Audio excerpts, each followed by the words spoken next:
नमस्कार मंडळी. ई प्रसारण इंटरनेट रेडिओ आणि प्रसार प्रकाशन पुणे यांच्या संयुक्त विद्यमाने इंडिक्रूट या चॅनलमध्ये आज आपण भेटणार आहोत श्री गिरीनाथ भारदे यांना. नमस्कार. आपण नेहमी बघतो की आपल्या मनामध्ये काही आपल्या आवडीनिवडी असतात, आपण काही जपून ठेवलेलं असतं, आपल्याला काहीतरी करायचं असतं, पण प्रत्यक्षात आपलं शिक्षण होतं, आपली करिअर होते ती वेगळ्या क्षेत्रात होते. पण अशा वेळेला आपल्या मनातला हाकेला ओ देऊन त्या दिशेने वळून आपली करिअर पूर्णपणे बदलून त्या क्षेत्रामध्ये काम करणाऱ्या काही मोजक्याच आणि यशस्वी होणाऱ्या अशा भाग्यवंत व्यक्ती असतात. तर आज आपण ज्यांच्याशी गप्पा मारणार आहोत तर ते गिरीनाथ भारदे यांच्यातले आहेत. तसं खरं म्हणजे मूळचं कॉम्प्युटर क्षेत्रामध्ये ते कॉम्प्युटर ग्रॅज्युएट आहेत.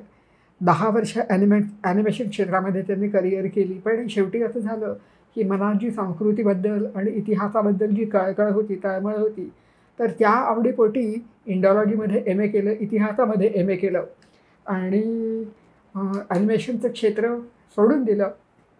आणि भटकंती या निमित्ताने MA करत असताना भटकंती करताना अनेक ज्ञात अज्ञात वारसास्थांना त्यांनी भेटी दिल्या. प्रत्येक भेटीमध्ये त्यांना काहीतरी असं जाणवत होतं किंवा असं त्यांना आतून वाटत होतं की हे आपण सगळं लोकांना सांगितलं पाहिजे, हे याची लोकांना माहिती करून दिली पाहिजे. मग आता हे कशी करून द्यायची? मग त्या दृष्टीने एन्शंट ट्रेल या संस्थेची त्यांनी स्थापना केली आणि यातून त्यांनी स्वतःलाच नव्हे तर ज्यांना आवड आहे अशा सगळ्या लोकांना त्यांनी वारसा पर्यटन घडवण्यास सुरुवात केली. तर अशा आगळा वेगळ्या गोष्टीचा आज आपण परिचय करून घेणार आहोत. पण मला आधी मुळात हे विचारायचं होतं की वारसा पर्यटन म्हणजे काय, पण मुळात आधी वारसा म्हणजे काय आणि संस्कृती म्हणजे काय, इतिहास काय, हे सगळ्याचं आपण पर्यटनातून आपण कशी काय माहिती करून घेऊ शकतो. अगदी बरोबर आहे. वारसा म्हणजे खरं बघायचं झालं तर आपल्या पूर्वजांनी किंबहुना आपल्या पूर्ण इतिहासामध्ये ज्या ज्या गोष्टी घडून गेलेल्या आहेत ते आपण एक फक्त इतिहास या एका संकल्पनेत आपण समाविष्ट करतो. परंतु याच्यामध्ये एवढ्याच गोष्टी नाहीत. ह्याच्यामध्ये प्राचीन काळातली वस्त्रप्रावरणं असतील, प्राचीन काळातली खाद्यसंस्कृती असेल, प्राचीन काळातले लोकांचं राहणीमान असेल. त्यामुळे वारसा म्हणजे फक्त इमारती, मंदिरं किंवा लेण्या एवढंच वारसा नाही, तर आपली संपूर्ण ही जी परंपरा, आपली जी संस्कृती चालत आलेली आहे, आपल्या वेगवेगळे उत्सव असतील, आपल्या उत्सवांच्या निमित्ताने रांगोळ्या काढलं जाणार असेल, गुढ्या उभारल्या जाणार असेल, हा सगळाच आपला वारसा आहे. आता हा वारसा आपला भारत देश त्या दृष्टीने अतिशय समृद्ध आहे की प्रत्येक प्रदेशात आपल्याकडे वेगवेगळ्या परंपरा आपल्याला बघायला मिळतात, वेगवेगळी संस्कृती बघायला मिळते. आणि त्याच अनुषंगाने ह्या वारशाचे जे वेगवेगळे पैलू आहेत ते आपल्याला पैलू अनेक वेगवेगळ्या स्थळी बघायला मिळतात. त्यामुळे वारसा पर्यटनातून आपली जी संस्कृती आहे, प्राचीन संस्कृती, आणि या संस्कृतीचा हा वारसा, म्हणजे खरं सांगायचं झालं तर संस्कृती आणि वारसा या एकाच नाण्याच्या 2 बाजू आपण म्हणू शकतो. त्यामुळे ह्या दोन्ही गोष्टी जास्तीत जास्त लोकांपर्यंत पोहोचवणं म्हणजे बेसिकली वारसा पर्यटन, बरोबर, असं आपण म्हणू शकतो. मग या दृष्टीने पण याची म्हणजे मग तुम्ही म्हणजे याच्या दृष्टीने प्रयत्न म्हणून मग एन्शंट ट्रेलची सुरुवात झाली. बिलकुल बिलकुल. आणि मग पण याची गरज मग तुम्हाला का वाटली? साधारण झालंय असं की आपण गेल्या काही दशकांमध्ये म्हणूयात आपण, किंवा गेल्या काही 1-2 शतकांमध्ये आपण आपलीच संस्कृती विसरत चाललो आहोत. आपल्यावर जो इतर काय म्हणूयात आपण की आपल्यावर जो ब्रिटिशांच्या एज्युकेशन सिस्टीमचा जो पगडा आहे, किंवा आपण या ना त्या कारणाने आपल्या संस्कृतीबद्दल सोडून देऊन आपण पाश्चिमात्य संस्कृती आपण अनुसरत चाललेलो आहोत. आणि त्या अनुषंगाने आपली संस्कृती कुठेतरी टिकून राहणं फार आवश्यक आहे. त्यामुळे जर आपली वारसास्थळं, आपली संस्कृती जर लोकांना कळली, जास्तीत जास्त लोकांना कळली, तर नक्कीच आपली संस्कृती टिकून राहायला मदत होईल. त्यामुळे मला असं वाटतं की वारसा पर्यटन केलं पाहिजे. आपण जे नुसतं पर्यटन करतो म्हणजे काय करतो, तर एखादं हिल स्टेशन असेल तर तिथे जातो, नुसतं फिरतो, काहीतरी छान चाट वगैरे, आईस्क्रीम, कुल्फी खातो आणि परत येतो. पण अशा हिल स्टेशनला तिथली स्थानिक संस्कृती सुद्धा असू शकते. ती संस्कृती म्हणजे त्या ठिकाणाचा तो वारसा आहे, हे आपण जाणून घेत नाही. एखाद्या ठिकाणची कला असू शकते, चित्रकला असू शकते, गायनकला असू शकते, नृत्यकला असू शकते. सो हा सगळा त्या त्या ठिकाणचा वारसा आहे. सो ती ठिकाणं बघताना, ही पर्यटन स्थळं पाहताना किंवा पर्यटन करताना जर आपण या दृष्टिकोनातनं जर बघितली ही ठिकाणं, तर एक निश्चितच वेगळा आनंद तर मिळतोच, पण एक नवीन काहीतरी ज्ञात झाल्याचंही समाधान नक्कीच मिळतं. बरोबर आहे, अगदीच बरोबर आहे.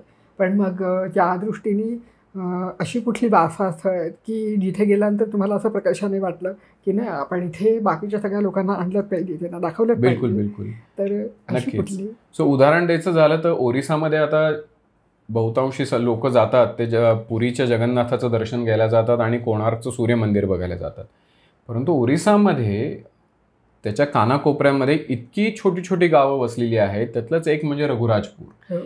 हे रघुराजपूर गाव म्हणजे पूर्ण गावच्या गाव चित्रकारांनीच वसलेलं गाव आहे.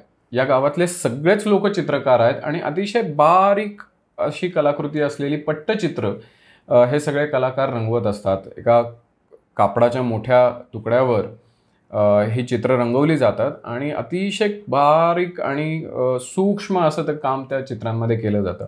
मी जेव्हा रघुराजपूरला गेलो होतो तेव्हा तिथे या कलाकारांनी कापडांवर तर रंगवलेले होतेच चित्र, परंतु त्यांनी आपापल्या घरांवर सुद्धा ही सगळी चित्र रंगवलेली होती आणि त्यामुळे आताशा हे रघुराजपूर हेच एक हेरिटेज विलेज म्हणून घोषित करण्यात आलेलं आहे.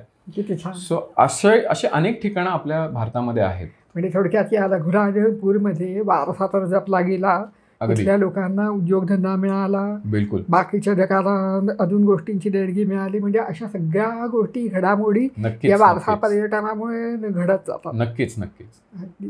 तिथेच मला वाटतं अजून मूर्तींचे कारखाने पण पुष्कळ आहेत. बिलकुल. तिथे ओरिसाला. मूर्तींचे कारखानेही आहेत ओरिसामध्ये. तिथेच एक पिपली नावाचं गाव आहे. तिथे ॲप्लिक वर्क म्हणजे कापडाचे तुकडे जोडून केले जाणाऱ्या क्राफ्ट्सच्या वस्तू तयार केल्या जातात. सो हे एक ओरिसाचं उदाहरण झालं. पण या व्यतिरिक्त बिहार असो, मध्य प्रदेश असो किंवा महाराष्ट्र असो, कर्नाटक असो, अशा वेगवेगळ्या राज्यांमध्ये छोट्या छोट्या गावांमध्ये अशा अनेक गोष्टी दडलेल्या आहेत ज्या आपल्याला माहीतच नाही आहेत. बरोबर, अगदी सो बरोबर. या समोर येणं फार आवश्यक आहे. कारण हे नुसतं एक माहीत होणं हा प्रकार नाही आहे, तर यांनी एक संपूर्ण इकॉनॉमी चालते. सो तिथलं एक गाव पूर्ण गावाची इकॉनॉमी चालते, त्या गावातल्या सगळ्या लोकांना रोजगार मिळतो. त्या दृष्टीने सुद्धा अशा गावांमध्ये वारसा पर्यटन किंवा पर्यटन हे फार आवश्यक आहे. आणि त्यानिमित्ताने मला वाटतं अजून एक गोष्ट होते, म्हणजे की इथे इकॉनॉमी सुरू होतं हे खरं, पण आपण आपल्या घरी राहत असताना आपल्या भोवतीच्या एका कवचामध्ये आपण राहत अगदी असतो. बरोबर. पण जेव्हा आपण अशा ठिकाणी जातो तर तेव्हा आपण पण आपल्या संस्कृतीशी, त्या नक्कीच. ठिकाणच्या संस्कृतीशी आपण कुठेतरी जोडलं नक्कीच, जातो. नक्कीच. तर हेही मला वाटतं तुमच्या गोष्टीमुळे बिलकुल, बिलकुल. चांगलं अगदी होत बरोबर. आहे. पण आता अशी कुठली वारसा स्थळं आहेत आणि तिथे पर्यटन कशा पद्धतीने व्हावं, काय असं काय आता सांगता? मुख्य वारसा स्थळं जर आपण बघितली भारतापुरता जर विचार केला तर भारतात सध्या खूप फेमस असलेली वारसा स्थळं म्हणजे हम्पी, खजुराहो, अजंठा वेरूळ, ताजमहाल आणि ही स्थळं तर आहेतच आहेत. परंतु याहीपेक्षा प्राचीन असणारी म्हणजे ही काही मी वानगी दाखल नावं सांगितली. पण या व्यतिरिक्त सुद्धा काही म्हणजे समजा आता उदाहरणादाखल जर ग्वाल्हेर हे ठिकाण घेतलं तर ग्वाल्हेरचा किल्ला आणि त्याच्या आसपास त्याचं असलेलं तानसेनशी असलेलं कनेक्शन हे सगळ्यांना माहिती आहे. पण त्याच्या आउटस्कर्ट्समध्ये असणारं मितावली असेल किंवा बटेश्वर असेल, ही ठिकाणं फारशी लोकांना माहिती नाही. माहिती नाही. त्यामुळे ही ठिकाणं सुद्धा त्या ग्वाल्हेरबरोबर आपण त्या ग्वाल्हेरच्या ट्रिपमध्ये जोडून घेत असतो, की जेणेकरून एखाद्या ठिकाणी मुख्य ठिकाणी गेलो तर तिथली जी छोटी छोटी गावं आहेत जिथे अशा छोट्या छोट्या गोष्टी दडलेल्या आहेत त्या ठिकाणांचा समावेश आपण या वेगवेगळ्या ट्रिप्समध्ये वारसा पर्यटनामध्ये आपण करून घेत असतो. बरं, सो तर त्यामुळे असं वाटतं की इथे या स्थळांमध्ये अर्थातच भारतामध्ये प्रामुख्याने असं होतं की ही जी छोटी छोटी गावं आहेत इथे सर्वच सोयी असतील असं नाही. जी मुख्य ठिकाणं आहेत तिथे सोयी असतात, प्राथमिक सोयी, परंतु बाकीच्या ठिकाणी मात्र सोयी असतील असं नाही. परंतु या सोयी सरकारने हळूहळू केल्या पाहिजेत. काही ठिकाणी करतंय सुद्धा. Particularly archaeological survey of India जे आहे आपलं ASI, ते खूप मोठ्या प्रमाणावर या स्थळांचं कॉन्झर्वेशन आणि इथे सोयी पायाभूत सोयी पुरवण्याकडे यांचा कल असतो. परंतु तरीसुद्धा अशी अनेक ठिकाणं आहेत आणि किंबहुना म्हणजे मी नेहमी असं म्हणतो की एक जन्म कमी पडावा भारतातली ही सगळी ठिकाणं बघण्यासाठी. सो त्यामुळे अशी अनेक वारसा स्थळं आहेत जी आपण बघू शकतो. वारसास्थळांच्या बाबतीत एक गोष्ट नेहमी मला जाणवते की वारसा पर्यटन जेव्हा मी शब्द वापरतो तेव्हा लोकांचा असं समज होतं की हे अभ्यास सहली आहेत का, स्टडी टूर्स आहेत का, पण वास्तविक बघता तसं नाही आहे. वारसा जाणून घेणं म्हणजे काय, तर आपलीच संस्कृती जी आपण विसरलेलो आहे तीच जाणून घेणं. मग अशी कोणकोणची स्थळं आहेत, तर अनेक स्थळं आहेत की जिथे आपली संस्कृती पसरली आहे. मग अख्ख्या भारताच्या सीमा तर आहेतच आहेत, म्हणजे उत्तरेपासून अगदी हिंदुकुशपासून कन्याकुमारीपर्यंत, आणि इकडे जरी आज गांधार म्हणजे तक्षशिला आणि पाकिस्तानचा भाग आपल्यामध्ये नसला तरी तिथपासून ते पूर्वेकडे बंगालपर्यंत ह्या आपल्याच सीमा होत्या. आपलीच संस्कृती इथे फुलली होती, बहरली होती, रुजली होती, आणि त्यामुळे आपल्या संस्कृतीच्या पाऊलखुणा सगळीकडे आपल्याला सापडतात. आज आपल्याला आपल्या संस्कृतीबद्दल, म्हणजे संस्कृती सोडून द्या, आपण संस्कृती एक भाग बाजूला ठेवू, पण आपण ज्यांची पूजा अर्चा करतो, आपली जी दैवतं आहेत, या दैवतांबद्दल सुद्धा आपल्याला नीटशी माहिती नसते.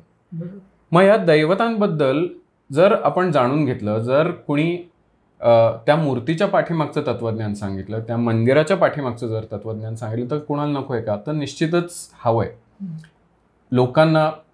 आणि वयस्कर लोकांना जसं नाही तर लहान मुलांना सुद्धा उत्सुकता असते की आपण ज्यांची पूजा करतो, गणपती असेल, महादेव असेल, विष्णू असेल, हे नक्की आहे काय? आणि ह्याची उत्तरं जर आपण नाही देऊ शकलो तर मग एक प्रकारची आढी निर्माण होते. आणि मग त्यामुळे वारसा पर्यटनातून हे आपले देवी देवता असतील, आपली मंदिरं असतील, आपली संस्कृती असेल, याचा खरा अर्थ काय, याच्या पाठीमागचं तत्वज्ञान काय, हे समजावून सांगणं हा खरा वारसा पर्यटनाचा उद्देश आहे. अगदीच बरोबर आहे. पण मग हे तुम्ही ही माहिती कशा प्रकारे देता? म्हणजे आता ह्याच्यामध्ये माझ्याबरोबर म्हणजे मी स्वतः या क्षेत्रात म्हणजे अभ्यासक म्हणून तर काम करतोच, आणि माझी स्वतःची वैयक्तिक आवड म्हणून माझा अभ्यासाचा जो फोकस आहे तो मी दक्षिण भारतातल्या मंदिरांवर ठेवला. परंतु माझ्यासारखे असे अनेक जवळपास 10 ते 12 जणांची टीम माझ्याबरोबर आहे की जे असे वेगवेगळ्या क्षेत्रामध्ये कार्यरत आहेत, ज्यांचा अभ्यास त्या ठिकाणावर आहे. उदाहरणादाखल एकांचा अभ्यास आहे खजुराहोवर, एकांचा अभ्यास आहे कंबोडियावर, एकांचा अभ्यास आहे वेरूळवर, अजंठाच्या पेंटिंग्सवर एकांचा अभ्यास आहे. सो अशा जवळपास 10 ते 12 जणांची ही टीम आहे. त्यामुळे प्रत्येक सहलीबरोबर असे हे मार्गदर्शक, मग कोणी आर्किओलॉजिस्ट असतील, कोणी इंडॉलॉजिस्ट असतील, आर्ट हिस्टोरियन्स असतील, हे त्या ठिकाणची माहिती द्यायला सोबत असतात. त्यामुळे होतं काय की त्या ठिकाणचा खरा इसेन्स हा लोकांपर्यंत पोचतो. बरोबर आहे, अगदी बरोबर आहे, अगदी.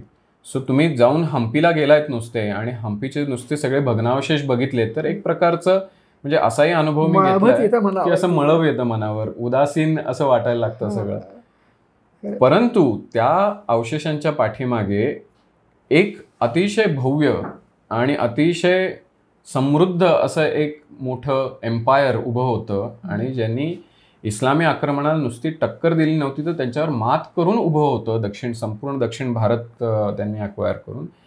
ही बाब विसरता येण्याजोगी नाही. आणि मग हे जर कोणी सांगितला इतिहास, हा उज्ज्वल आपला गौरवशाली इतिहास जर लोकांपुढे कुणी आणला तर तो हवाच आहे, लोकांना तो आवडतो. हा माझा आजपर्यंतचा अनुभव आहे. तसंच कंबोडियाला आपण गेलो तर कंबोडिया, आपली संस्कृती फक्त भारताच्या सीमांपुरती मर्यादित नाही, तर ती सीमा ओलांडून आग्नेय आशियामध्ये कंबोडिया असेल, थायलंड असेल, व्हिएतनाम असेल, इंडोनेशिया असेल, या देशांपर्यंत सुद्धा जाऊन पोचलेली. अगदी ह्याच कशाला, अगदी पार जपानपर्यंत आपली संस्कृती जाऊन पोचलेली. अशा परिस्थितीत आपली संस्कृती तिथे गेली कशी, तिथल्या लोकल स्थानिक संस्कृतीबरोबर ती कशा पद्धतीने एकत्रित झाली, आणि त्यातून एक नवीन संस्कृतीचा कसा जन्म झाला, हा प्रवास फार रंजक असतो. हे बघणं अगदी अगदी. असं एखादं उदाहरण म्हणून काही सांगता येईल? नक्कीच. कंबोडियाचंच उदाहरण मी देऊ शकेन इथे, की कंबोडियामध्ये साधारण आज अंकोर वाट हे तिथलं सगळ्यात प्रसिद्ध असलेलं मंदिर आहे, जे विष्णू मंदिर आहे, आणि जे नुकतंच 8वं आश्चर्य, जगातलं 8वं आश्चर्य म्हणून घोषित केलं गेलेलं आहे. आणि हेच जगातलं सर्वात मोठं मंदिर आहे, म्हणजे क्षेत्रफळच्या दृष्टीने सर्वात मोठं 500 एकर परिसरात बांधलेलं हे मंदिर आहे. आणि हे मंदिर बांधलं गेलं 12व्या शतकामध्ये साधारण. परंतु 12व्या शतकात हे मंदिर बांधण्या अगोदर अलीकडची 1000 वर्ष आपली संस्कृती तिथे नांदत होती. आपलाच एक मनुष्य दक्षिण भारतातनं तिथे गेला आणि तिथे जेव्हा आदिवासी लोक राहत होते, ज्यांना काहीही माहीत नव्हतं, कपडे कसे परिधान करावेत हे सुद्धा माहीत नव्हतं, अशा वेळेस आपला एक माणूस जातो जो अतिशय संस्कृतीपूर्ण किंवा सिव्हिलाइज ज्याला आपण म्हणतो इंग्लिशमध्ये, असा तो मनुष्य असतो ज्यांनी कपडे उत्तम उत्तम परिधान केलेले असतात, उत्तम उत्तम शस्त्र त्यांच्याजवळ असतात. तो तिथे जातो, तिथल्या त्या राजकन्येशी विवाह करतो आणि आपली संस्कृती तिथे रुजवतो. हे एक खरोखर मी म्हणेन की आश्चर्यजनक गोष्ट आहे. आणि अशी याचं नाव होतं कौंडिण्य. आणि तिथली जी नागा ट्राईब म्हणजे नागा आदिवासी जमात जी होती, त्यांची जी राजकन्या होती तिचं नाव होतं लिव ये, तिथल्या याच्याप्रमाणे. आणि संस्कृत तिचं जे वर्जन आहे त्याच्यात तिचं नाव आहे तर सुपर्णा किंवा सोमा. तर अशी ही संस्कृती तिथे फुललेली दिसते. आणि मग तिथे एक नवीनच कल्ट निर्माण झालेला दिसतो. एक साधारण 9व्या शतकामध्ये जेव्हा एक खमेर नावाचं साम्राज्य उदयास आलं या भूमीवर, त्यावेळेस एक नवीनच पंथ तिथं उदयास आला ज्याचं नाव होतं देवराजपंथ. देवराजपंथ म्हणजे काय, तर राजा हाच देव आहे आणि देव हाच राजा आहे, ही त्याच्या मागची अगदी साधी सरळ सोपी संकल्पना आहे. म्हणजे काय, तर कुठलाही मनुष्य राजा झाला की त्या राजाने एक स्वतःचं मंदिर बांधायचंय. प्राथमिक अवस्थेमध्ये म्हणजे 9व्या शतकात किंवा 11व्या शतकापर्यंत अगदी ही सगळी शिवाची मंदिरं होती. सगळे राजे इथले जे होते ते शैव पंथ अनुसरणारे होते. त्यामुळे त्या राजाने स्वतःचं एक शिवमंदिर बांधायचं.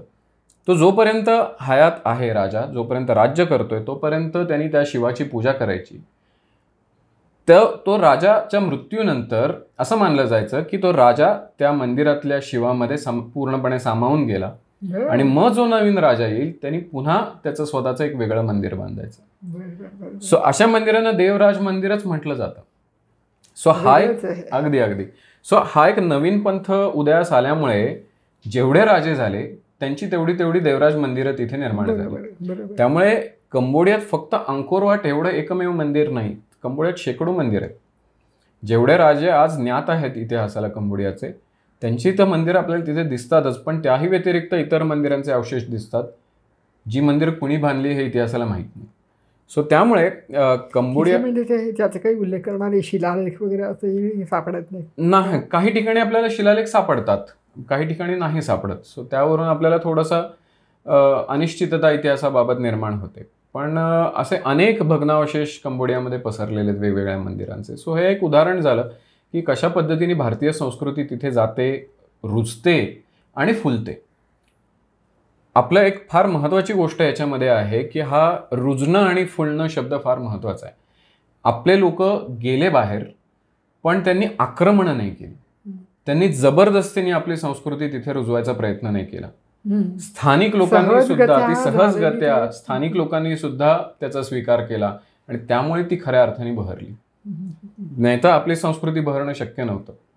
जसं आपल्या बाबतीत झालं की जबरदस्ती ती धर्मांतरण करण्याचा प्रयत्न झाला, मग इस्लाम करवी असेल, ख्रिश्चॅनिटी करवी असेल, तसा प्रयत्न आपल्याकडनं कुठेच झालेला दिसत नाही. त्यामुळे आपली संस्कृती वेगवेगळ्या ठिकाणी फुलत गेली, बहरत गेली.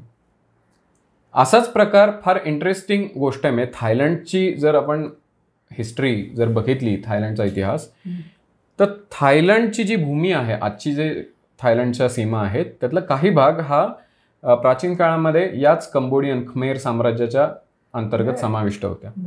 पण काही भाग मात्र जो होता तो पूर्णपणे मोकळा असा भाग होता, जिथे दक्षिण चायनामधनं आलेले, मायग्रेट होऊन आलेले, स्थलांतरित झालेले लोक येऊन राहत होते आणि त्यांचे जे गव्हर्नर्स, लोकल गव्हर्नर्स होते ते तेवढा त्यांच्या कम्युनिटीज रूल करायचे. परंतु नंतर असं झालं की ह्या खमेर साम्राज्यानंतर साधारण 13व्या शतकात एक नवीन राज्य उदयास आलं ज्याचं नाव होतं सुखोथाई. आता हे राज्य उदयास आलं, या सुखोथाई हा शब्द जो आला आहे तो सुद्धा एका संस्कृत शब्दावरनं आला आहे, ज्याचा जो संस्कृत शब्द आहे सुखोदय, म्हणजे डॉन ऑफ अ ब्लिस आपण ज्याला म्हणू शकतो की सुखाचा उदय, याच्यावरनं ते सुखोथाई आलेलं राज्य आहे.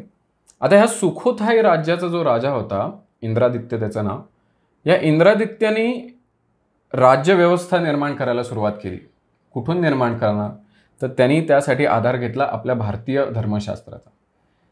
त्याच्यानंतरचे जे राजे आले त्यांनी सुद्धा भारतीय धर्मशास्त्रावरून, भारतीय आयुर्वेदाचं नॉलेज, भारतीय ॲस्ट्रॉनॉमीचं म्हणजे खगोलशास्त्राचं नॉलेज, या सगळ्या वेगवेगळ्या ज्या ज्ञानशाखा आपल्या होत्या प्राचीन काळात, त्याच्यावरनं त्यांनी ते ज्ञान घेऊन तिथे रुजवलं. आज आपण जे थायलंडमध्ये बघतो सगळं आयुर्वेद, स्पा, मसाज आणि हे सगळ्या तेलं वगैरे ह्याचं प्रोडक्शन होतं, ही सगळी खरं तर आपल्या देशाची देणगी आहे त्यांना. एवढंच नाही तर पुढच्या काळामध्ये दुसरं एक नवीन राज्य उदयास आलं ज्याचं नाव होतं अयुथाया. हे अयुथाया म्हणजे आपलं जे अयोध्या आहे, श्रीरामाची जन्मभूमी, त्याच्यावरनंच घेतलेलं ते नाव आहे अयुथाया. पण गमतीची गोष्ट अशी की या राजाने जो धर्म अनुसरला तो होता बुद्धिझम. म्हणजे नाव रामाच्या नगरीचं, परंतु धर्म मात्र त्यांनी बुद्धिझमचा स्वीकार केला. आणि त्यामुळे यांचं जे एक संस्कृतीमध्ये जे मिश्रण झालेलं आहे की हिंदू आणि बुद्धिस्ट आणि थोडंसं चायनीज जी संस्कृती आलेली आहे थोडीशी, यांचा अतिशय सुरेख मिलाफ इथे आपल्याला बघायला मिळतो या पुढच्या काळात. सो त्यामुळे थायलंड जरी आज बदनाम असला तिथलं नाईट लाईफ आणि इतर गोष्टींमुळे, पण आपला वारसा खूप मोठ्या प्रमाणावर तिथे पसरलेला आहे. आणि अशा अतिशय इंटरेस्टिंग आणि सांस्कृतिक मिलाफामुळे थायलंडचं पर्यटन हे एक वेगळ्या दृष्टीने नक्कीच होऊ शकतं. सो असे अनेक स्थळं आपण याच्यामध्ये बघू शकतो, वेगळ्या पद्धतीने बघू शकतो. हे खूपच इंटरेस्टिंग आहे. अगदी याच्याबद्दल मला अजून एक विचारायचं होतं. मागच्या वेळेला आपलं बोलणं झालं तर पंचमहाभूतांवरील मंदिरांचं हे बोलला होता. बरोबर. तर हे नक्की काय? मी असं काहीतरी ती पोट एक आली होती मला, आणि ती सगळी एकादशीत आहेत असं ते सगळं काय होतं, हा काय प्रकार आहे? हां, आता ही एकादशीत आहेत हे अगदी बरोबर आहे.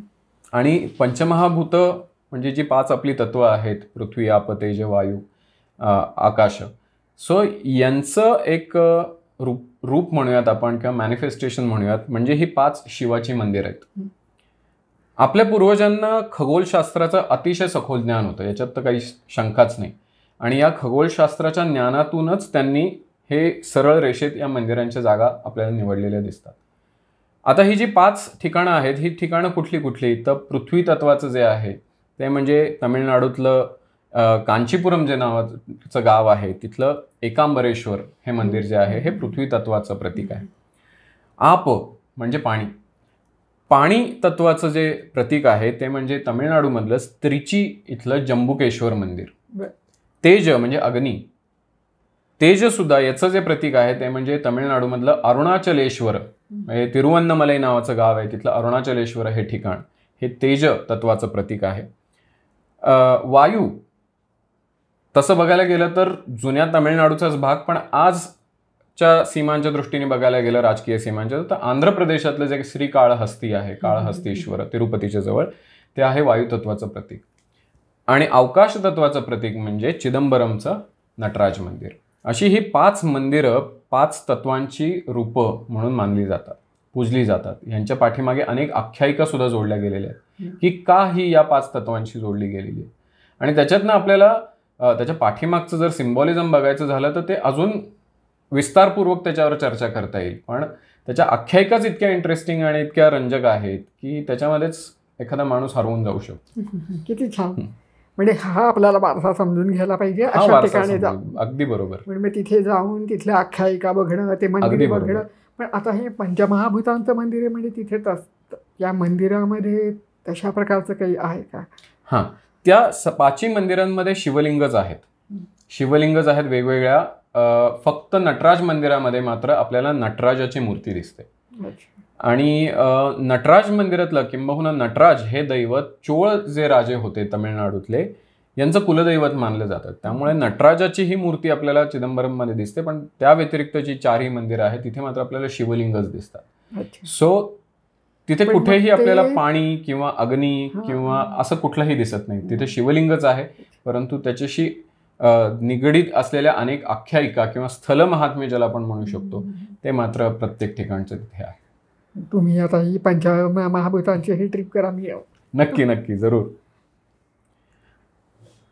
पण काही मूर्ती वगैरे बघण्यासाठी पण मुद्दाम तिथे जाण्यासारखं असेल ना? नक्कीच. म्हणजे तमिळनाडू, खरं तर मी म्हणेन की मूर्तींच्या दृष्टीने तमिळनाडूला सुदैवाने इस्लामी आक्रमणांचा फारसा धोका पोचला नाही. त्यामुळे तिथली बरीचशी मंदिरं आणि मूर्ती बऱ्यापैकी सुस्थितीत आहेत आजसुद्धा. आक्रमणांचा जरी धोका नसला तरी दुर्दैवाने चोरीचा आणि स्मगलिंगचा मात्र धोका आजही या मूर्तींना आहे. उदाहरणादाखल या नटराजाच्या ज्या मूर्ती, जी तमिळनाडूतली अशी शेकडो मंदिरं आहेत ज्याच्याकडे कोणीही बघत नाही, ज्याची काहीही देखभाल होत नाही, जी मंदिरं वर्षानुवर्ष बंद पडून आहेत. अशा मंदिरांमधल्या या मूर्ती गायब होतात, चोरीला जातात, स्मगल होतात आणि अमेरिकेत लक्षावधी डॉलर्सनं त्या विकल्या जातात. परंतु या व्यतिरिक्त सुद्धा मंदिरांवर असलेल्या दगडी कोरीव मूर्ती असतील, या अतिशय सुंदर आणि अभ्यासपूर्ण आणि बघण्याजोग्या या मूर्ती आहेत. या मूर्तींचे विषय अर्थातच रामायण महाभारत ही आपली अतिशय लाडकी आपले ग्रंथ आहेत, धर्मग्रंथ, आणि याच्यातल्या गोष्टी तर आपल्याला दिसतात. परंतु त्या व्यतिरिक्त मग शिवपुराणातल्या असतील, विष्णू पुराणातल्या असतील, अशा विविध कथा आपल्याला या मूर्ती रूपांमध्ये या मंदिरांवर आलेल्या दिसतात. त्यामुळे तमिळनाडू, मी असं म्हणेन की उत्तरेपेक्षा दक्षिण भारतात आपल्याला एकूणच म्हणजे मंदिर स्थापत्य आणि मूर्तीशास्त्र किंवा मूर्तिकला जर जाणून घ्यायची असेल तर तमिळनाडूसारखा दुसरा प्रदेश नाही. सो इथे आपल्याला खूप मोठ्या प्रमाणावर या मूर्ती बघता येतात, त्यांच्या पाठीमागचं तत्त्वज्ञान जाणून घेता येतं आणि त्यांच्या पाठीमागच्या कथासुद्धा जाणून घेता येतात. या सगळ्याबद्दल थोडंसं काहीतरी सांगा ना. नक्कीच. आपण जर कांचीपुरमचं जर कैलासनाथ नावाचं एक मंदिर आहे, साधारण 7व्या-8व्या शतकाच्या सुरुवातीस बांधलं गेलेलं मंदिर आहे. पल्लव राजा नरसिंह दुसरा, राजसिंह हे त्याचं टायटल ॲक्च्युली, आणि राजसिंह नावाने तो ओळखला जातो. या राजाने या मंदिराचं बांधकाम करवलं आणि आजही हे मंदिर म्हणजे 1300 वर्ष जुनं मंदिर आजही सुस्थितीत तिथे आपण पाहू शकतो. या मंदिराची रचना म्हणजे मध्यभागी मुख्य मंदिर आहे, एक त्याला पुढे सभामंडप आहे आणि मुख्य मंदिराच्या भोवती साधारण 58 वेगवेगळ्या देवळ्या आहेत, छोट्या छोट्या. या 58 देवळ्यांमध्ये वेगवेगळ्या शिवमूर्ती आहेत. शिवमूर्ती आहेत, काही ठिकाणी आपल्याला विष्णू नरसिंह रूपातला विष्णू दिसतो, काही ठिकाणी आपल्याला आदिमाया महिषासुरमर्दिनी दुर्गा दिसते. अशा पद्धतीचा पण मुख्यत्वे शिवाशी असोसिएटेड शिवपुराणातल्या मूर्ती अतिशय देखण्या म्हणजे पल्लव शिल्पकलेचा उत्कृष्ट नमुना म्हणता येतील अशा या मूर्ती आपल्याला या देवळ्यांमध्ये असलेल्या दिसून येतात. अगदी. त्यामुळे कैलासनाथ हे मंदिर मूर्तिशास्त्राच्या दृष्टीने, स्थापत्यशास्त्राच्या दृष्टीने म्हणजे द्रविडियन स्थापत्याच्या दृष्टीने अतिशय देखणं असं मंदिर आहे. दुर्दैवाने जेव्हा आज एखादा पर्यटक कांचीपुरमला जातो त्याला हे मंदिरच माहीत नसतं आणि त्यामुळे तो ते मंदिर बघत नाही. म्हणजे एक गोष्ट सांगितली जाते, किंबहुना मी असं म्हणेन की गोष्ट नाही आहे ही, हा इतिहास आहे. कारण तो इतिहास लिखित स्वरूपात त्या मंदिरावर कोरलेला आहे. अरे वा. जेव्हा हा राजा ज्यांनी हे मंदिर घडवलं, मंदिरात पूर्ण बांधून झाल्यानंतर जेव्हा तो त्या मंदिरात आला, त्या मंदिराचं सौंदर्य पाहून तो इतका हरखून गेला, त्याच्या स्वतःवरच विश्वास बसला नाही, स्वतःच्या कारागिरांवरच विश्वास बसला नाही. तो उद्गार काढतो की शैल कैलास लीलाम अपहरती, म्हणजे मी प्रत्यक्ष कैलासावरची शिवलीला, शिवाच्या ज्या लीला आहेत त्यांचं अपहरण करून मी इथे आणलंय, अख्खा कैलासच मी इथे आणलाय. रावणाला सुद्धा जे जमलं नाही ते मी करून दाखवलं, असं तो त्याच्या इन्स्क्रिप्शन्समध्ये नरसिंहवर्मन लिहितो. खूप छान आहे. सो त्यामुळे त्या दृष्टीने दुसरं एक आपल्याला असंच एक ऐतिहासिक पुरावा तिथे मिळतो की नरसिंह पुढे म्हणतो की हे मंदिर कसं आहे तर हरस्य हरहास्य रूपम अतिमानम अति अद्भुतम, म्हणजे हर म्हणजे शिव, हरस्य हरहास्य म्हणजे शिवाच्या हास्यासारखं हे मंदिर आहे. अतिमानम, उपमान म्हणजे ज्याच्याशी तुलना करू शकता येते असं, अतिमानम हे ज्याच्याशी तुलनाच करता येऊ शकणार नाही असं. सो असं हे आहे अतिमानम, आणि अति अद्भुतम म्हणजे अद्भुतच्याही पलीकडे जाणारं हे मंदिर आहे असं तो या मंदिराबद्दल लिहून ठेवतो. त्यामुळे अशा खूप रंजक गोष्टी एक एक मंदिराबद्दल आपल्याला सांगता येतात आणि या वेगवेगळ्या शिलालेखांच्या अभ्यासाद्वारे आपल्याला या सगळ्या लोकांपुढे मांडता येतात. खूप छान, खूप छान. पण मग आता हे सगळं आपण जेव्हा हिंडत असतो, पाहत असतो, तर त्यावेळेला आता भारत पुष्कळ बदललेला आहे. बरोबर. पण मग तिथे सोयी वगैरे कितपत कशा उपलब्ध असतात, काय असतं? बरोबर आहे, खरं आहे. दुर्दैवाने सगळ्या ठिकाणी सोयी नाही आहेत. आज परदेशामध्ये जे आपल्याला सोयी, पायाभूत सुविधांचा जे प्रमाण आपल्याला सगळीकडे असलेलं दिसतं, म्हणजे त्यांच्याकडे अगदी 400 वर्षांचं जरी ऐतिहासिक कुठली गोष्ट असेल, एखादं स्मारक असेल, सगळ्या पायाभूत सुविधा तिथे दिलेल्या असतात, पण अशा पायाभूत सुविधांचा मोठा अभाव आपल्याकडे अजूनही मोठ्या प्रमाणावर आहे. ज्या वर्ल्ड हेरिटेज साईट्स आहेत, म्हणजे जसं की वेरूळ आहे, राणी की वाव आहे, अजंठा आहे. अजंठा तर आपण बाजूला ठेवू, पण राणी की वाव आहे किंवा ताजमहाल सारखं ठिकाण आहे, तर इथे मात्र सुविधा दिलेल्या आहेत. पण या व्यतिरिक्त मी जसं कैलासनाथाचं उदाहरण दिलं, या मंदिरांकडे कोणाचंही लक्ष नाही. हे मंदिरं काय, तिथं काय होतं, तिथं काय सुविधा आहेत, ह्याच्याकडे अशा या मंदिरं पूर्णपणे दुर्लक्षित गेलेली आहेत. आणि त्यामुळे अशा सोयी पर्यटकांसाठी तिथे असणं फार आवश्यक आहे. खरं आहे, अगदीच खरं आहे. किंवा काही काही ठिकाणी तर मोठी गाडी सुद्धा जाऊ शकत नाही, इतके लहान लहान रस्ते आहेत. मग अशा वेळेला तिथे रिक्षाने आपल्याला जायला लागतं किंवा मग चालतच जायला लागतं. सो असं हे मात्र आपल्याला, सो हे काही वेळेला पर्यटकांच्या दृष्टीने थोडंसं जिकिरीचं होतं, परंतु त्याला काही इलाज नाही. म्हणजे जोपर्यंत या सोयी होत नाहीत तोपर्यंत याच पद्धतीने आपल्याला भारत बघणं आवश्यक आहे. पण तरी खूप सुधारणा कधी कधी होते. असं वाटतं की हे असं हे राहू देत असं, कारण मग ते इतकं जेवढे दुर्लक्षित राहील खरंय. तेवढंच स्मगलर किंवा यांचं सगळ्यांचं खरंय, लक्ष खरंय, जाणार खरंय, नाही खरंय. तिथे, आणि ते आहे तशा मूळ स्वरूपात. अगदी बरोबर आहे, हाही दृष्टिकोन अगदी बरोबर आहे. पण तरी मी म्हणेन की आताशा बऱ्यापैकी सुधारणा होत आहेत. सगळ्या ज्या मुख्य जी आर्किओलॉजीची स्थळं आहेत अशा ठिकाणी खरंच खूप चांगल्या सुविधा आता होत आहेत ASI कडून अशा आणि ठिकाणी खरं सरकारकडून. तिथला इतिहास आणि वारसा हा सविस्तर लिहून ठेवायला पाहिजे. अगदी बरोबर आहे. तिथला ते कधी कधी नाही दिसत ते. नाही दिसत, आणि नाही मग- कळत. म्हणजे त्या माणसाला काहीच माहिती नाही, म्हणजे एखादा पर्यटक असा जाईल मंदिरामध्ये आणि असा फिरून येईल. याच मंदिराचं मी अजून एक उदाहरण देऊ इच्छितो. हे कैलासनाथ मंदिर जेव्हा चालुक्य राजा विक्रमादित्याने कांचीवर आक्रमण केलं तिसऱ्यांदा, आणि त्यावेळेस पल्लव राजे थोडेसे क्षीण झाले होते, त्यांची शक्ती क्षीण झाली होती, आणि त्याच्यामुळे विक्रमादित्य चालुक्याने सहजगत्या हरवलं. आणि या तिसऱ्या वेळेला विक्रमादित्याने ठरवलं की ह्या कांचीपुरम नगरीचा पूर्ण नाश करायचा आणि नंतर परतून यायचं. असं सांगतात की हा विक्रमादित्य जेव्हा या मंदिरात आला, कैलासनाथ मंदिरात, त्या मंदिराचं सौंदर्य पाहून तोही हरखून गेला आणि त्यांनी त्याच्या सैनिकांना आज्ञा दिली की या नगरीतल्या एकाही वास्तूला हात लावायचा नाही. असं सांगून त्यांनी त्या मंदिराला भरघोस देणग्या दिल्या. त्यांनी तिथल्या मंदिरावर स्वतःचा लेख लिहिलाय, दानलेख, आणि तो पुन्हा आपल्या नगरीला, बदामी नगरीला म्हणजे एक परतला. प्रकारे या मंदिराने संरक्षण केलं. अगदीच अगदीच. सो त्यामुळे हे आपले जे प्राचीन राजे होते, हे राजे कलेचे कसे भोगते होते हेही आपल्याला याच्यावरनं लक्षात येतं. सो हे सुद्धा जाणून घेण्याचा सारखा इतिहास आहे. अगदीच खरी गोष्ट आहे. आणि तिथल्याच स्थानिकांनाच आपल्याच इतिहासाची माहिती नाही असं होतं का? खूप वेळेला होतं. स्थानिकांनाच आपला इतिहास माहिती नसतो. अगदी फार कशाला दूर जा, कोणार्क सारखं भव्य आणि जगप्रसिद्ध असलेलं सूर्य मंदिर, मात्र तिथल्या स्थानिकांनाच तिथल्या इतिहासाची नीटची माहिती नाही आज दुर्दैवाने. तिथल्या त्या भुवनेश्वर पुरीच्या मंदिराबद्दल पण असं जाणवतं. अगदी अगदी बरोबर आहे. सो असं बऱ्याच ठिकाणी होतं की स्थानिकांनाच तिथली नीटची माहिती नसते. परंतु अशा या ज्या वेगवेगळ्या उपक्रमातनं स्थानिक लोकांना, आता हे वारसा पर्यटन फक्त म्हणजे आम्हीच करतोय किंवा अशातला भाग नाही, एकूणच आपल्या वारशाप्रती, संस्कृतीप्रती जागरूकता वाढते.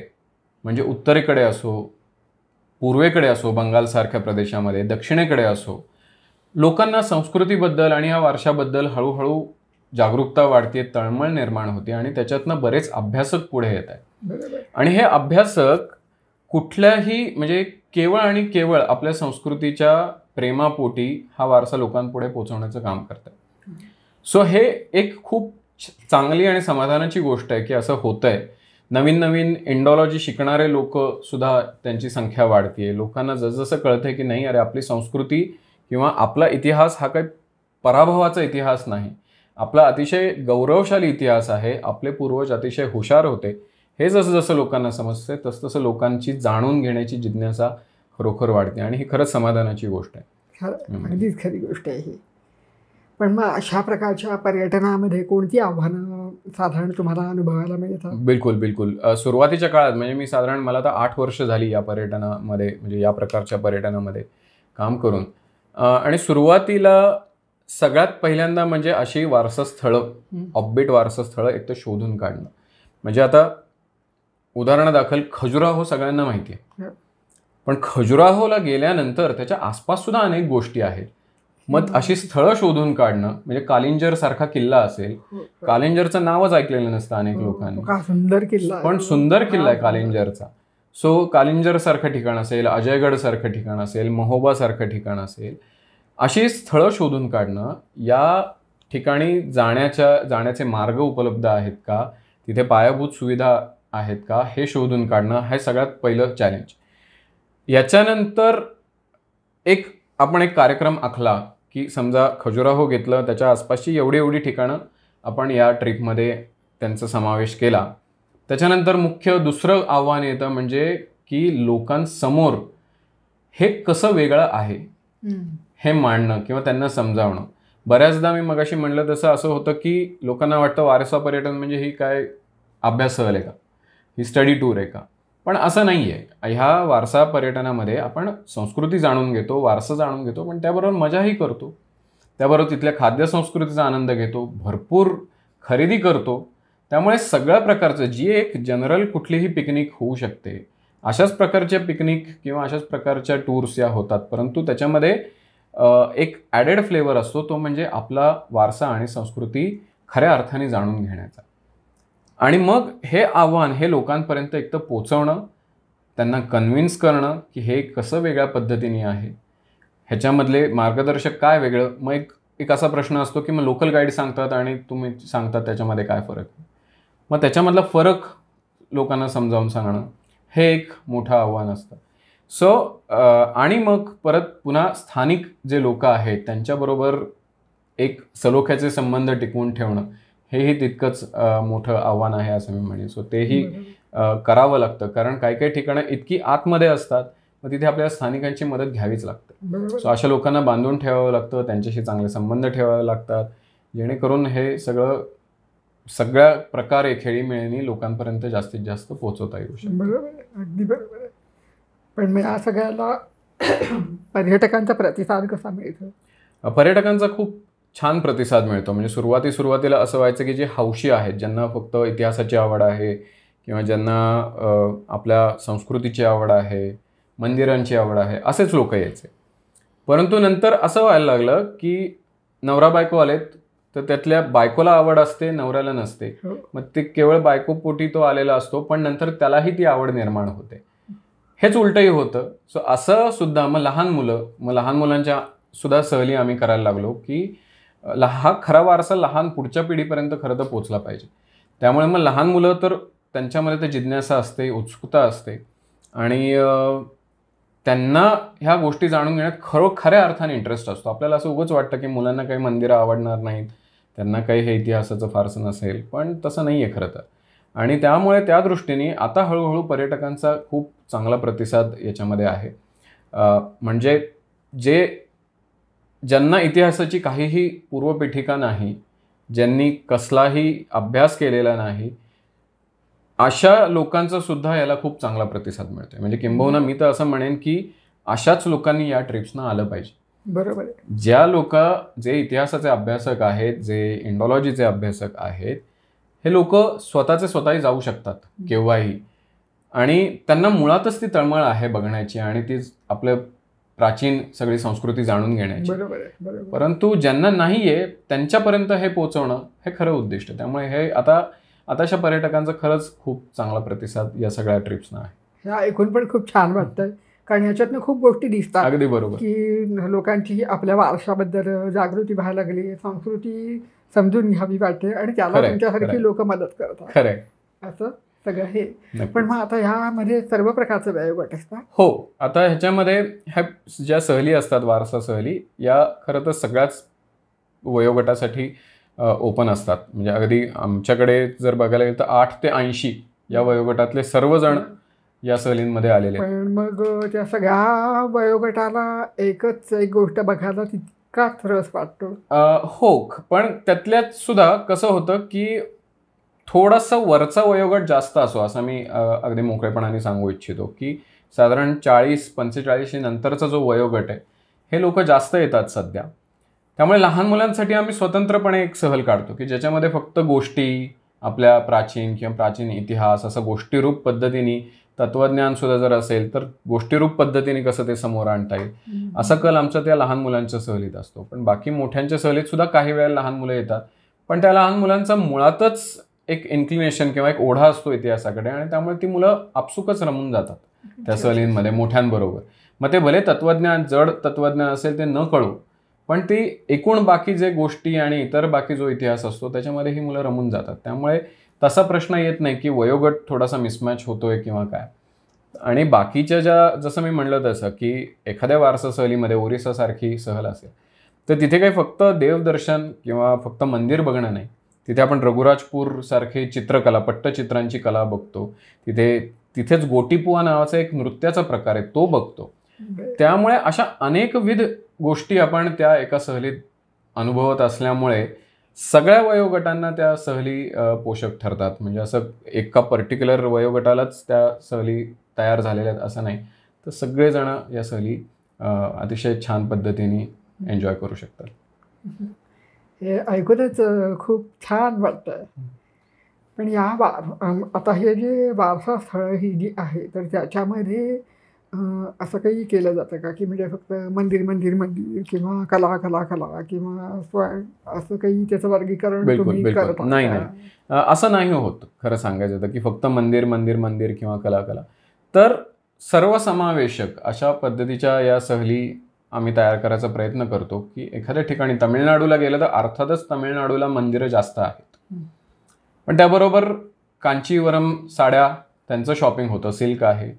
त्याच्याचबरोबर तिथलं दक्षिण भारतीय खाद्यसंस्कृती विशेष आहे ते होतं.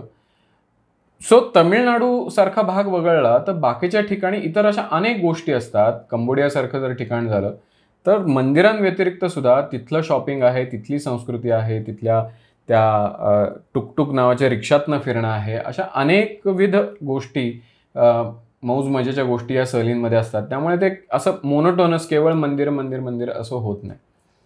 आणि सुदैवाने मी असं म्हणेन की या सहलींमध्ये एक विशिष्ट प्रकारचा वर्गच आकृष्ट होतो, कारण या सहली करण्यामागे लोकांना एक काहीतरी जाणून घेण्याची इच्छा असते. लोक केवळ आलेत पाय पसरून बसायचे काहीच करायचं नाही असं असलेले एकही जण या ग्रुपमध्ये नसतो. सगळ्यांना काहीतरी जाणून घ्यायचं असतं, सगळ्यांना काहीतरी नवीन माहिती हवी असते. त्यामुळे एक ज्याला आपण म्हणतो की लाईक माइंडेड प्रकारचा असा हा एक प्रत्येक सहलीचा ग्रुप असतो. त्यामुळे खऱ्या अर्थाने या सहली करताना मजा येते. खूपच छान. मग आता हे सगळं आपण समजून घेतलं तर मला असं सांगा, या पर्यटकांना आपल्या वारशाबद्दल तुम्ही आणि आपल्या सगळ्या श्रोतृवर्गाला वारसा या गोष्टीबद्दल तुम्ही काय संदेश द्याल? वारसा या गोष्टीबद्दल मी एवढंच म्हणेन की वारसा हा काही फक्त मंदिरांमध्ये अडकलेला नाही. आपली संस्कृती वेगवेगळ्या अंगाने जाणून घेणं किंवा त्याचे वेगवेगळे पैलू म्हणजे खरा तर वारसा आहे. त्यामुळे एखादा आर्टिस्ट असेल ज्याला चित्रकला आवडते तर त्याला आपल्या चित्रकलेची परंपरा जाणून घेणं का नाही आवडणार. एखादा नृत्य विशारद असेल, डान्सर असेल, त्याला आपली नृत्याची परंपरा जाणून घ्यायला का नाही आवडणार. त्यामुळे अशा पद्धतीने वारसा हा काही फक्त मंदिरांमध्ये दडलेला नाही, तर तो आपल्या कलांमध्ये दडलेला आहे, खाद्यसंस्कृतीमध्ये दडलेला आहे, वस्त्रसंस्कृतीमध्ये दडलेला आहे, तिथल्या स्थानिक परंपरांमध्ये. जसं की बालीसारख्या देशामध्ये तिथला एक लोकल बॅले असतो रामायणाचा, सो तो तिथला वारसा आहे. सो त्यामुळे हा वारसा वेगवेगळ्या रूपाने तुमच्यासमोर येत असतो आणि तो जाणून घेणं हे खरोखर आवश्यक आहे. असा एक प्रश्न निर्माण होऊ शकतो की नाही जाणून घेतला वारसा तर काय होतं. तर मी असं म्हणेन की एक सच्चा भारतीय होण्याच्या नात्याने आपल्या भारताला खूप प्राचीन इतिहास आहे आणि खूप प्राचीन वारसासुद्धा आहे. मग जर हा वारसा, ही प्राचीन परंपरा आपण जाणून नाही घेतली तर मग आपण स्वतःला खरंच भारतीय म्हणवायचं का, सच्चा भारतीय म्हणवायचं का, हा माझ्यापुढे प्रश्न पडतो. त्यामुळे खरा भारतीय होण्याच्या नात्याने आपण आपला इतिहास, आपला वारसा, आपल्या पूर्वजांचं तत्वज्ञान हे जाणून घेतलं पाहिजे. परदेशी पाश्चिमात्य असो किंवा पूर्वेकडील तंत्रज्ञान असो याचा तर आपण अंगीकार केलाच आहे, पण आपला वारसा विसरून सुद्धा आपण चालणार नाही. अगदी बरोबर आहे, अगदी बरोबर आहे. आणि या दृष्टीनेच आपण आपला भारत आणि आपला त्या जोडीने आपला सगळा वारसा यांच्या जोडीने आपण नक्कीच समजून घेऊ शकतो. खूप नक्कीच. वेगळी आणि खूप छान माहिती आज आपल्याला मिळाली. आपल्याला सगळ्यांना आवडली असेल अशी माझी खात्री आहे. बिलकुल. तेव्हा यासाठी आपले मनःपूर्वक येस. धन्यवाद. धन्यवाद. धन्यवाद.